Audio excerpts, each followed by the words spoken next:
Në shtëpinë e Big Brotherit atmosfera ishte gjithmonë e ndezur, por asgjë nuk e trazonte më shumë se pranë presence e Bias.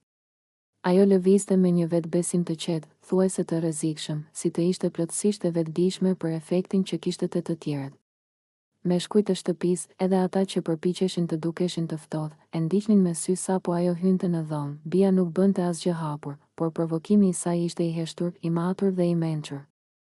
Ajo dinte ta përdorte buzëqeshjen në momentin e duhur, dinte të ulte tonin e zërit kur dikush afrohej, dhe shpesh ulej në divan pikërisht pranë atij që dukej më i tërhequria të ditë. Nuk ishte flirti drejt për drejt, ishte më shumë si një lojë psikologjike.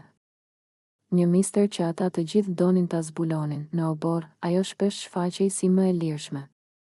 Mbështetej tek kangjellat, i shikonte banorët me një vështrim që dukej si sfidë. Në ato momente, djemtë nisnin diskutime mes tyre, secili duke tentuar ta impresiononte, si të pogaronin për vëmendjen e saj.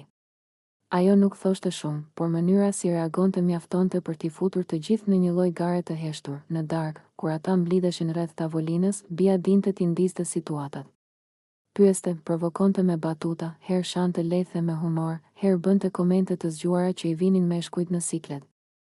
Ajo dukej sikur e njihte mirë efektin e saj dhe e përdorte për të krijuar skena.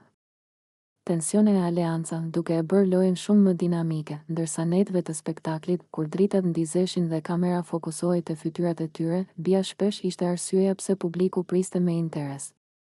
Ajo sillte energji, krijonte dramë dhe dinte t'i mbante të gjithë në mendime, kush ishte në shënjestrën e saj sot.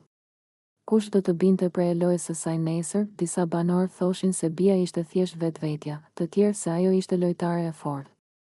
Por një gjë ishte e sigurt, prania e saj i mbante meshkujt të tensionuar, të hutuar, të tërhequr. Dhe gjithmonë në pritje të lëvizjes së rrallë.